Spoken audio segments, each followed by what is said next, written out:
Hello friends, welcome back to my YouTube channel. ಇವತ್ತಿನ ಒಂದು ವಿಡಿಯೋದಲ್ಲಿ ನಾವು ಸಿಂಪಲ್ಲಾಗಿ ಹಾಗೂ ಟೇಸ್ಟಿಯಾಗಿ ಅಕ್ಕಿ ರೊಟ್ಟಿನ ಹೇಗೆ ಮಾಡ್ಕೊಳ್ಳೋದು ಅಂತ ನಾನು ನಿಮಗೆ ತಿಳಿಸ್ಕೊಡ್ತಾ ಇದ್ದೀನಿ. ಸುಲಭವಾಗಿ ಮಾಡ್ಕೋಬೋದು ಫ್ರೆಂಡ್ಸ್, ಯಾವುದೇ ರೀತಿ ಒಂದು ಕಷ್ಟ ಇರೋದಿಲ್ಲ. ಮತ್ತು ಕಡಿಮೆ ಇಂಗ್ರೀಡಿಯೆಂಟ್ಸ್ ಬಳಸಿ ನಾವು ಹೇಗೆ ಮಾಡೋದು ಅಂತ ಹೇಳ್ಕೊಡ್ತಾ ಇದ್ದೀನಿ. 4 ಕಪ್ಪಷ್ಟು ಅಕ್ಕಿ ಹಿಟ್ಟನ್ನು ನಾನು ತಗೊಂಡಿದ್ದೀನಿ. ತುಂಬಾ ಸುಲಭ ಇದು.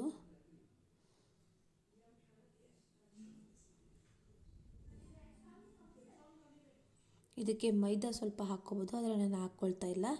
ಬೇಕಿದ್ರೆ ನೀವು ಹಾಕ್ಕೋಬೋದು. ಇದಕ್ಕೆ ನಾನು ಈರುಳ್ಳಿಯನ್ನು ಸಣ್ಣದಾಗಿ ಕಟ್ ಮಾಡ್ಕೊಂಡಂತಹ ಈರುಳ್ಳಿಯನ್ನು ಹಾಕ್ಕೊಳ್ತಾ ಇದ್ದೀನಿ. ಮತ್ತು ಪುದೀನ ಸೊಪ್ಪು,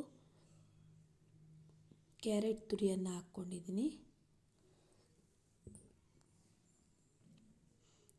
ಈಗ ಇದಕ್ಕೆ ರುಚಿಗೆ ತಕ್ಕಷ್ಟು ಉಪ್ಪನ್ನು ಹಾಕ್ಕೊಳ್ತಾ ಇದ್ದೀನಿ ಫ್ರೆಂಡ್ಸ್.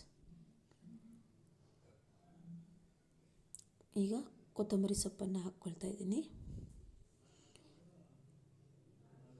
ಇದೆಲ್ಲ ಚೆನ್ನಾಗಿ ಈಗ ಮಿಕ್ಸ್ ಮಾಡ್ಕೊಳ್ಳಿ. ಫಸ್ಟು ಚೆನ್ನಾಗಿ ಮಿಕ್ಸ್ ಮಾಡ್ಕೊಳ್ಳಿ. ಉಪ್ಪು ಎಲ್ಲದಕ್ಕೂ ಮಿಕ್ಸ್ ಆಗಬೇಕಲ್ವ, ಅದಕ್ಕೋಸ್ಕರ ಈಗ ಚೆನ್ನಾಗಿ ಮಿಕ್ಸ್ ಮಾಡ್ಕೊಂಡಿದ್ದೀನಿ ಫ್ರೆಂಡ್ಸ್. ಇದಕ್ಕೆ ಬೇಕಾದರೆ ನಾವು ಸ್ವಲ್ಪ ಜೀರಿಗೆ, ವಾಮು ಎಲ್ಲ ಹಾಕ್ಕೋಬೋದು. ನಾನು ಆದರೆ ಇಲ್ಲಿ ಹಾಕ್ತಾಯಿಲ್ಲ. ನೀವು ಬೇಕು ಅಂದರೆ ಹಾಕ್ಕೊಳ್ಳಿ. ಹಸಿಮೆಣಸಿನ್ಕಾಯಿ ಸಹ ಹಾಕ್ಬೋದು. ಈಗ ಇದಕ್ಕೆ ನೀರನ್ನು ಹಾಕ್ಕೊಳ್ತಾ ಇದ್ದೀನಿ. ಸ್ವಲ್ಪನೇ ನೀರನ್ನು ಹಾಕಿ ಚೆನ್ನಾಗಿ ಕಲಿಸ್ಕೊಳ್ಳಿ. ಒಂದೇ ಸರಿ ನೀರನ್ನು ಹಾಕ್ಕೋಬಾರ್ದು. ಒಂದೇ ಸಾರಿ ಹಾಕ್ಕೊಂಡ್ರೆ ದೋಸೆ ಥರ ಆಗೋಗ್ಬಿಡುತ್ತೆ. ಅದಕ್ಕೆ ಸ್ವಲ್ಪ ಹಾಕಿ ಚೆನ್ನಾಗಿ ಮಿಕ್ಸ್ ಮಾಡ್ಕೊಳ್ಳಿ. ನಾವು ಚಪಾತಿ ಹಿಟ್ಟಿನ ಹಾಗೆ ಅದಕ್ಕೆ ಬರೋವರೆಗೂ ನಾವು ಮಿಕ್ಸ್ ಮಾಡ್ಕೊಬೇಕು. ಚೆನ್ನಾಗಿ ಕಲಿಸ್ಕೊಳ್ಳಿ.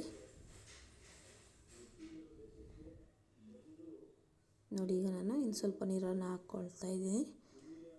ಹಾಕ್ಕೊಂಡು ಚೆನ್ನಾಗಿ ಮಿಕ್ಸ್ ಮಾಡ್ಕೊಳ್ತಾ ಇದ್ದೀನಿ. ಜಾಸ್ತಿ ಗಟ್ಟಿನೂ ಬೇಡ, ಜಾಸ್ತಿ ತೆಳುವು ಬೇಡ ಫ್ರೆಂಡ್ಸ್. ಆ ಥರ ನಾವು ಚಪಾತಿಗೆ ಹೇಗೆ ಕಲಿಸ್ಕೊಳ್ತೀವಲ್ವ ಅದೇ ರೀತಿ ಕಲಿಸ್ಕೋಬೇಕು. ನೋಡಿ, ಈ ರೀತಿ ಕಲಿಸ್ಕೊಂಡ್ರೆ ಸಾಕು ಫ್ರೆಂಡ್ಸ್. ಒಂದು 5 ನಿಮಿಷ ಹುರಿಯೋದಕ್ಕೆ ಬಿಡಿ. ಈಗ ನಾನು ಉಂಡೆಗಳನ್ನು ಮಾಡ್ಕೊಳ್ತಾ ಇದ್ದೀನಿ. ಚಪಾತಿ ಮಾಡ್ಕೊಳ್ತೀವಲ್ವ ಆ ಉಂಡೆ ಥರ ಅದಕ್ಕಿಂತ ಸ್ವಲ್ಪ ದಪ್ಪ ಮಾಡಿಕೊಂಡ್ರೆ ಸಾಕು. ಈಗ ನಾನು ಎಣ್ಣೆ ಪೇಪರನ್ನು ಕಟ್ ಮಾಡಿ ಹಾಕ್ಕೊಂಡಿದ್ದೀನಿ. ಅದಕ್ಕೆ ಸ್ವಲ್ಪ ಆಯಿಲನ್ನು ಹಾಕಿ ಅದರ ಮೇಲೆ ನೀಟಾಗಿ ತೆಳುವಾಗಿ ತಟ್ಕೋಬೇಕು ಫ್ರೆಂಡ್ಸ್. ನೋಡಿ ಎಷ್ಟು ನೀಟಾಗಿ ಬರುತ್ತೆ ಅಂತ. ಈ ರೀತಿ ತೆಳುವಾಗಿ ತಟ್ಕೋಬೇಕು. ಈಗ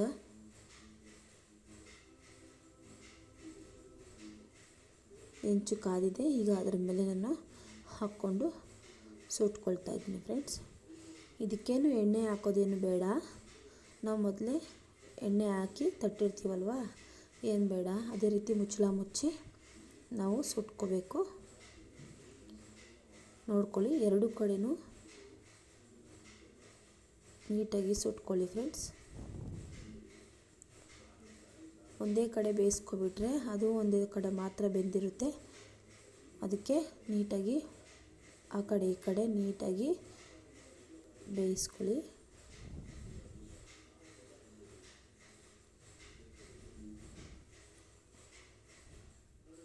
ಅಕ್ಕಿ ರೊಟ್ಟಿ ಈ ಥರ ನಾವು ಮಾಡ್ಕೊಂಡು ತಿಂದರೆ ಚಳಿಗಾಲದಲ್ಲಿ ಆರೋಗ್ಯಕ್ಕೆ ತುಂಬಾ ಒಳ್ಳೆಯದು ಫ್ರೆಂಡ್ಸ್.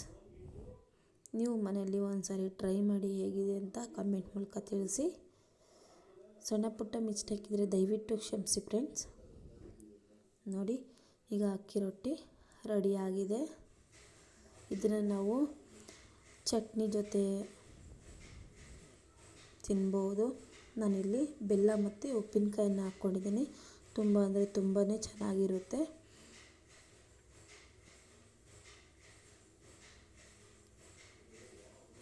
ಇನ್ನು ಉಳಿದ ರೊಟ್ಟಿಗಳನ್ನು ನಾನು ಸುಟ್ಕೊಳ್ತಾ ಇದ್ದೀನಿ ಫ್ರೆಂಡ್ಸ್.